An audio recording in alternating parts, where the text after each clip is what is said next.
All right, so let's take a look at the CMX cleaning car, the clean machine. This is an HO scale one. There's also one in N scale. I paid $209.99 Canadian for this one. And it's supposed to be really good. There's been a lot of talk lately about cleaning locomotives and cleaning your track and, you know, keeping everything nice and running smooth. So I feel that with a big layout like mine, instead of cleaning everything by hand, I'm going to go through and I'm going to clean everything with this. So I'm going to go ahead and I'm going to open it up. It's just the one piece of tape.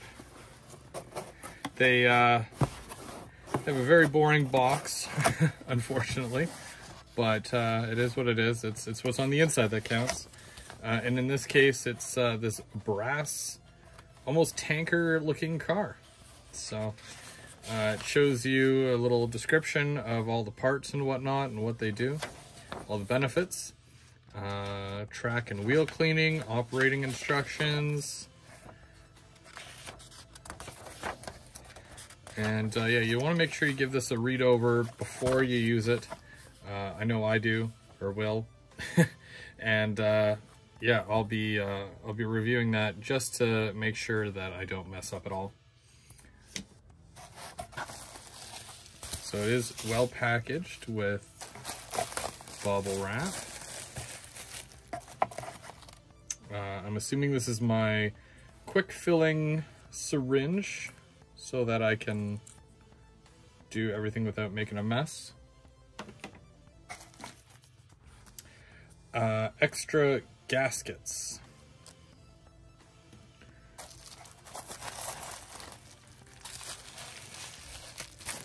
All right, and does come with some pads, cleaning pads,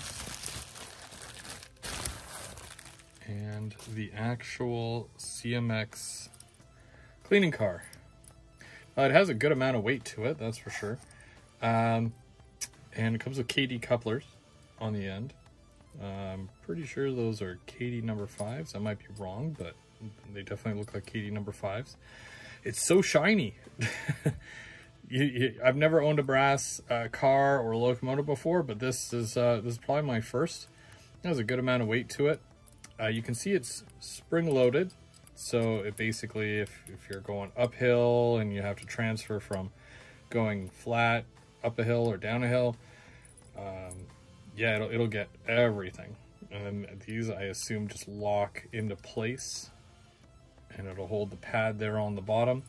There's your quick drip right there, and you can adjust that by the knob on the top, and it'll either drip really quick or slow. It has a nice engraved, that's engraved there, it says CMX, and that's on both sides. Very nice. You don't see that too often, especially with model railroad. Nothing is really engraved unless it's the logo on the bottom of the chassis of the company.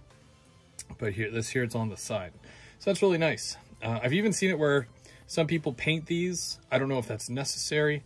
I've never really found an interest in painting brass models because they look so awesome and so clean, you know, in the brass form. So yeah, let's see what else we've got here, and we'll take a look. After reading the instruction manual, you'll find that it has a lot of great testimonials from other people that have purchased the CMX cleaning car, and they were all very pleased with it. There's a number of different abrasives that you can use to clean your tracks, but there's only so much that you can do to prevent oxidization of the rails and you know, to keep it from losing its contact. So when they came up with this car, they also recommend a couple of different liquids that you can use. Now, one thing that I would recommend to do is to stay away from nail polish removal, a remover liquid. The acetone in it will actually eat away at plastic.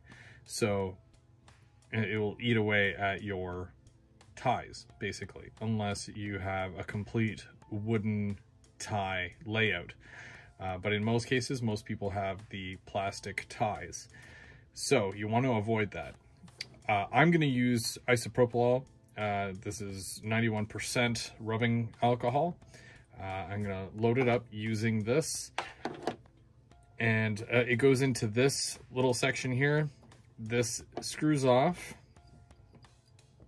And you're able to more or less put that into there to empty or to move that into there, which is very handy. It's a very handy tool because that's very small and you don't want to get this everywhere.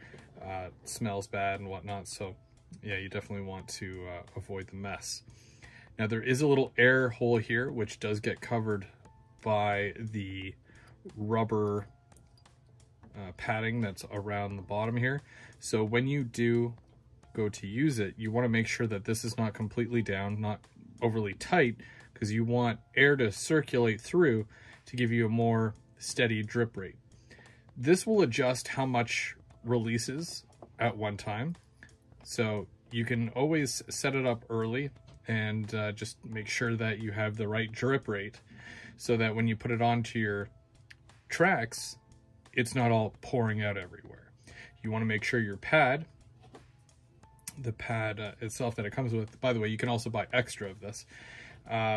You want to make sure that the pad is nicely soaked so that you're getting a nice even cleaning experience on both of your rails.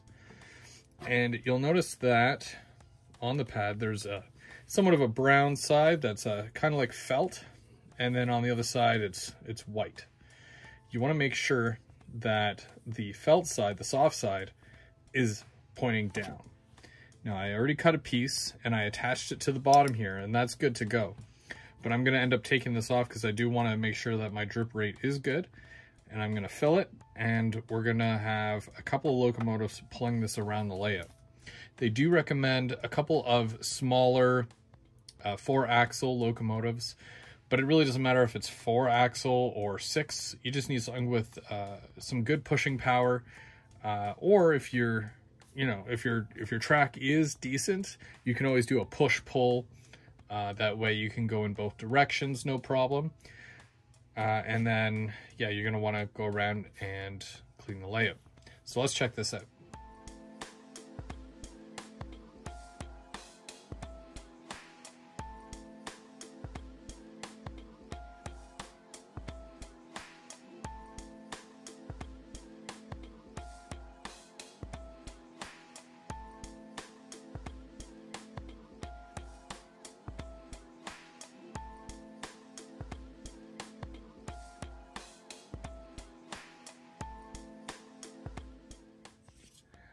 We're just going to adjust our drip rate, and then we're going to have our Go Transit locomotives here, the two F59PH, push the CMX cleaning car around, and we're going to catch a few shots of it doing that.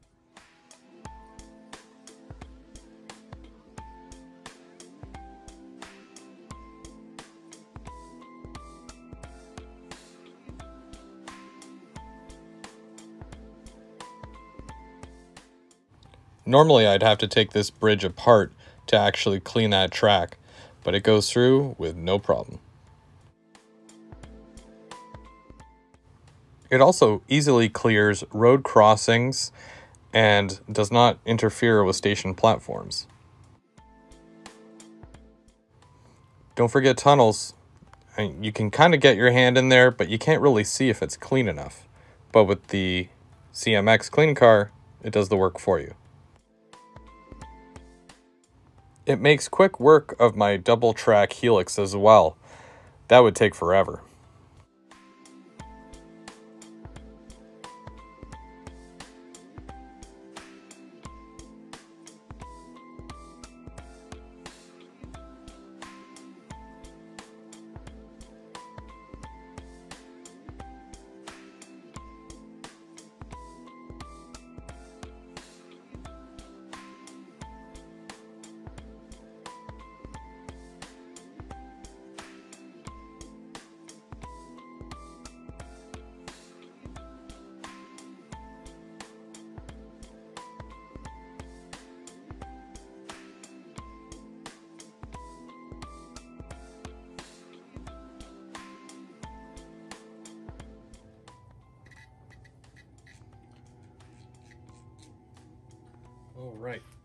So now that I've gone around a couple of times, I'm just gonna tighten these back up.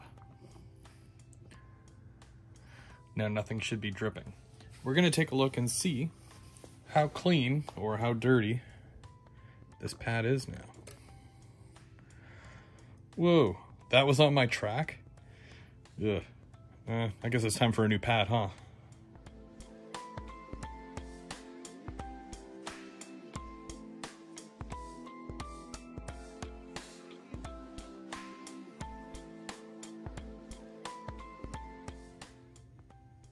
So after I did a couple of passes of my main line, I did switch out some of my sides because I have a couple of runaround tracks.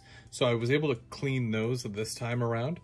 I also did a couple of my sidings as well, just to see how well it'll work on a smaller radius and how it works getting around, pushing and pulling. And it performs really, really well.